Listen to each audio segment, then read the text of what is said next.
Welcome to Khan Moniruzzaman channel. Please subscribe. যে মেয়ে মাথায় কাপড় ছাড়া চলবে কিয়ামতের দিন তার এক একটা চুল সাপ হয়ে তাকে কামড়াবে। আল হাদিস। যদি মনে হয় তুমি সব হারিয়ে ফেলেছ, আলহামদুলিল্লাহ। ইচ্ছেগুলো পবিত্র হলে স্বপ্নগুলো একদিন ঠিকই পূরণ হবে ইনশাল্লাহ।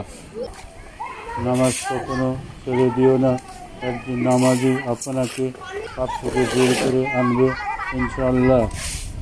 ও মদিনারে বলে বলে তোমার নামের ফুল তোলে, যতন করে হৃদয় মাঝে একা একা নিরিবিলি। আজকে হলো জুম্মার দিন, লাগছে বলো ছাড়বে ঘর, মসজিদে যাবো 12টার পর। আকাশে সূর্য দিচ্ছে আলো, জুম্মা নামাজ পড়তে লাগবে ভালো।